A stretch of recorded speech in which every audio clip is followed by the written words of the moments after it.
By 1943, military police across every front were confiscating something that should not have existed. Not captured enemy weapons. Not unauthorized firearms. Grenades, homemade grenades. Improvised explosives that violated every regulation ever written about ordnance safety. Military doctrine was explicit. Soldiers were issued grenades manufactured in controlled facilities, tested under laboratory conditions, and approved by ordnance boards. Anything else was forbidden. The creation of improvised explosives was grounds for court-martial.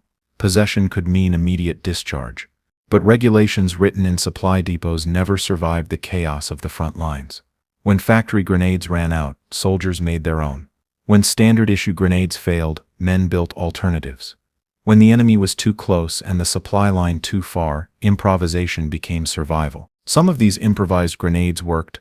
Some failed catastrophically, killing the men who threw them. All of them broke the rules. Each one represented a calculated risk that doctrine said should never be taken and desperation demanded anyway. These are the 10 banned grenades soldiers made anyway. Number 10. Molotov cocktails. The firebomb. They couldn't stop. The Molotov cocktail was never supposed to exist. No army issued instructions for it. No manual described how to build it, and yet by 1940 it had already earned a name, mockingly named after Soviet Foreign Minister Vyacheslav Molotov. Military regulations across every nation were explicit. Soldiers were not to create improvised incendiary devices. Gasoline-filled bottles were unstable, dangerous, and violated protocols governing legitimate weaponry. But when Soviet tanks rolled across the Finnish border in winter 1939, regulations meant nothing. The Finnish army had almost no anti-tank weapons. What they had was gasoline, empty bottles, and desperation. Glass bottles. Stolen gasoline. Torn cloth for wicks. The result was crude, terrifying, and effective. A bottle thrown against a tank's engine deck could engulf the vehicle in flames. The practice spread. Soviet partisans used them against German armor. British Home Guards stockpiled them. American soldiers in the Pacific threw them into bunkers. None of it was authorized. Officers hated them. Bottles broke during transport. Gasoline leaked, and the danger to the thrower was extreme. Light the wick too early and you held a burning bottle. Too late and it wouldn't ignite. Soldiers died when bottles shattered prematurely, covering them in burning fuel. Others were shot while trying to get close enough to throw. But for every failure, there were tanks stopped, bunkers cleared, positions held. By war's end, no army officially acknowledged the Molotov cocktail, but it existed everywhere. Built by soldiers who understood that survival didn't wait for approval. Number 9. Tin can fragmentation grenades. Desperation in a food container. When factory grenades ran out, soldiers looked at what they had. Empty food tins, ration cans, coffee tins. All metal, all roughly grenade-sized. Fill the tin with explosive. Add nails, screws, broken glass. Insert a fuse. You had a grenade. Military ordnance regulations forbade improvised explosives, period. Soldiers caught with tin can grenades faced immediate confiscation and disciplinary action. But on Guadalcanal, in Normandy's hedgerows, in Stalingrad's rubble, soldiers built them anyway. Because the alternative was running out of grenades, and when the enemy was in the next trench, having no grenade meant losing. Some men packed tins with gunpowder, salvaged from damaged ammunition. Others used captured enemy explosives. The fragmentation material was whatever sharp metal was available. The fuse was always the problem. Improvised fuses burned unpredictably. Some detonated too quickly. Others failed entirely. And a few went off while still in the soldier's hand. Reports describe American soldiers who lost fingers to premature detonations. German soldiers using captured food tins with results ranging from effective to catastrophic. Officers who discovered tin can grenades faced an impossible choice: confiscate them and leave soldiers without grenades, or ignore them and accept the risk of accidents. The fragmentation was unpredictable. A well-made tin can grenade could wound at close range. A poorly made one might simply make noise. After the war, no records acknowledged tin can grenades. They existed only in the memories of the men who made them. Number 8. Modified stick grenades. The illegal extension. The German steel hand granate was designed to exact specifications, tested under controlled conditions, issued with strict instructions, and soldiers immediately started modifying it. The most common modification: add more explosive. Extra TNT blocks taped to the grenade head. Additional charges wired around the casing. Some doubled the blast, others tripled it. German military regulations explicitly forbade this. The grenade was engineered for balance and predictable fragmentation. Adding unauthorized explosives altered those characteristics and made it significantly more dangerous to the user. The modifications destabilized the fuse mechanism. Standard grenades had reliable 5-second delays. Modified versions were unpredictable. Some detonated early, others failed entirely. Wehrmacht officers conducted inspections to identify modified stick grenades. When found, they were confiscated. The soldier faced disciplinary action, but the modifications continued. In close combat, in bunker assaults, a standard grenade often wasn't enough, and a modified grenade that might blow a hole in a reinforced position was worth the risk. German soldiers died from their own modified grenades. Premature detonations. Miscalculated blast radius. Each death was quietly recorded. None were advertised. By 1945, some units stopped trying to prevent them. The war was lost. And if a soldier believed an overloaded grenade would help him survive, who would stop him? Number 7. Pipe bombs. Improvised and deadly. The pipe bomb was absolutely forbidden. Every army had regulations against them. Pipe bombs were too dangerous, too unpredictable, and too associated with terrorism. Possession could result in court-martial. Soldiers made them anyway. A length of metal pipe, threaded end caps. Explosive packed inside. A fuse. The result was a crude bomb that could be thrown, placed, or buried. The problem was quality control. The pipe thickness determined fragmentation. Too thin, the blast dispersed. Too thick, too heavy to throw. And if the pipe had a crack, it could rupture unpredictably. Fuse timing was another variable. Some burned fast, some slow.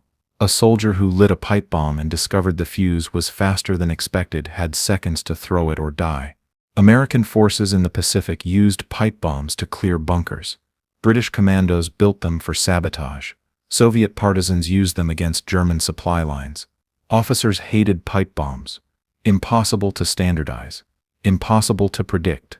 A pipe bomb might destroy a bunker, or kill the man who threw it. Documented incidents describe catastrophic failures. Pipes that ruptured during assembly, fuses that detonated prematurely, fragmentation that wounded friendly forces. But when you're in a bunker and the enemy is at the door, you use what works. And if what works is a length of pipe packed with gunpowder, regulations don't matter. Number 6. Bangalore torpedo modifications. Unauthorized breaching.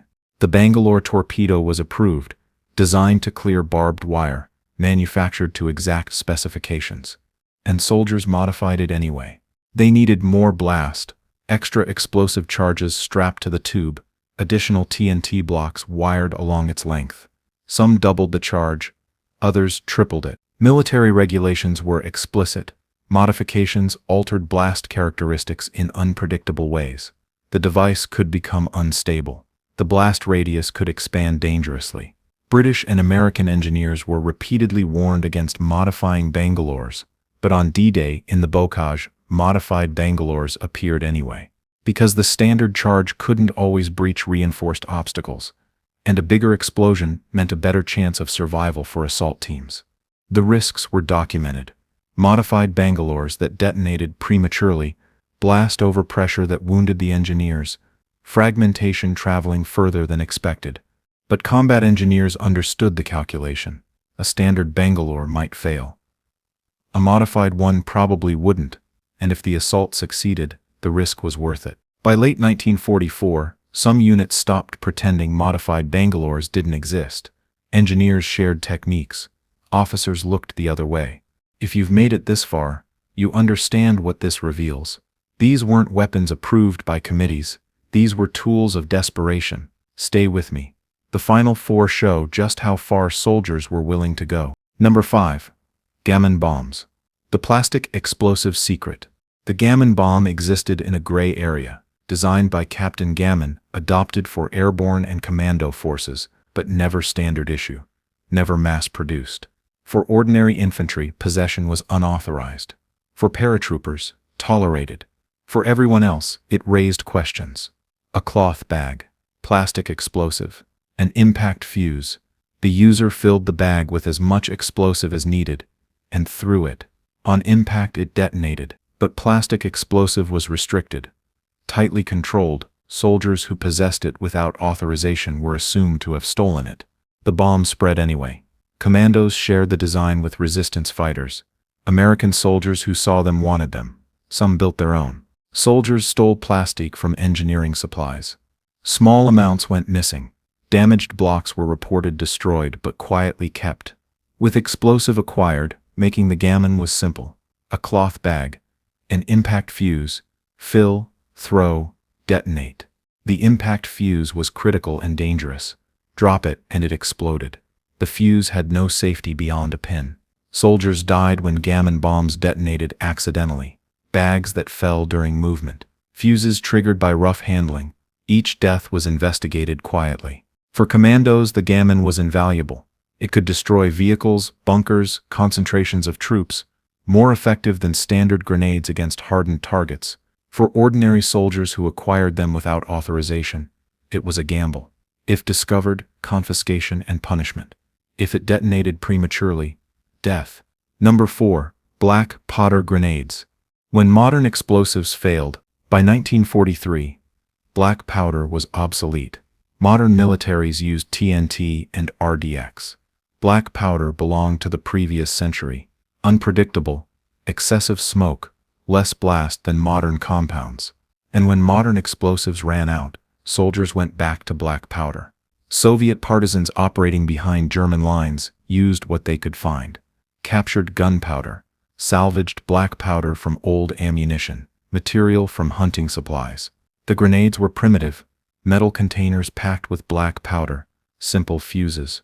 The blast was weak compared to modern grenades, but in confined spaces it worked. Military regulations didn't specifically forbid black powder grenades because no one imagined soldiers would use them. Chinese resistance fighters used them against Japanese forces. European resistance groups built them when other explosives were unavailable. The problems were significant. Black powder produced bright flash and heavy smoke, giving away position. The blast was weaker, and the powder was moisture sensitive. Black powder grenades were unpredictable. Some detonated with surprising force. Others barely made noise. A soldier never quite knew which result he'd get. Partisan operations described black powder grenades that failed to detonate. Others exploded prematurely. And some worked exactly as intended. No army officially acknowledged them. They existed in the shadow war, built by fighters who had no other options. Number 3. Captured grenade refills. Reusing enemy ordnance. Captured enemy grenades were supposed to be turned in. Intelligence wanted them. Ordnance teams wanted them disposed of, and regulations were clear. Use of enemy explosives was prohibited. Soldiers ignored those regulations and did something worse. They refilled captured grenades with their own explosives. The practice started with necessity. A failed enemy grenade could be made to work by replacing the explosive charge. It was dangerous. It was unauthorized, and it created a weapon that was doubly unpredictable. But when your own grenades ran out, the calculation changed. Disassemble the captured grenade. Remove the original explosive, replace it with your own. Install a new fuse, reassemble, and hope. Every step could kill you. Captured grenades might have damaged fuses. The original explosive might be unstable, and disassembling an enemy device you didn't understand was disaster waiting. Military regulations explicitly forbade it. German soldiers caught refilling Soviet grenades faced severe punishment. Soviet troops violating standing orders. Americans risking court-martial. German reports describe soldiers killed attempting to modify Soviet grenades. The fuses were different. The explosives unfamiliar. Men who thought they understood discovered their mistake too late. Soviet forces had similar problems with German stick grenades. Japanese grenades presented unique dangers with impact fuses. Allied soldiers didn't recognize. But despite risks, the practice spread. In Stalingrad, both sides refilled captured grenades. In the Pacific, Marines modified Japanese grenades. In North Africa, both armies reused enemy ordnance. No official records acknowledged it. Too dangerous to condone, too common to ignore. Number 2. Satchel charges. Homemade demolition. The satchel charge was approved for combat engineers, manufactured to specifications, issued through proper channels. But soldiers built their own anyway. The official version was effective and reliable, and there were never enough of them. So soldiers improvised. Canvas bags. Explosives scavenged from damaged ordnance. Fuses from blasting caps and wire. The result might work as well as a factory version, or explode prematurely, or not at all. Military regulations were explicit. Demolitions were to be conducted only by trained engineers. Improvised satchel charges violated safety protocols and ordnance doctrine.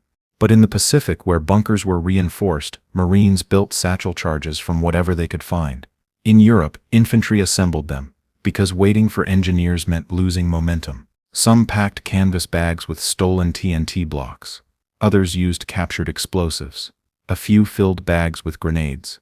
The fusing was always dangerous. Factory charges had reliable delays. Improvised versions used whatever worked. Some employed blasting caps with det cord. Others used grenade fuses. Results were unpredictable. A well-made charge could destroy a bunker. A poorly made one might fail, and some detonated too quickly. Cases from Iwo Jima describe Marines killed by their own improvised charges. Fuses too short.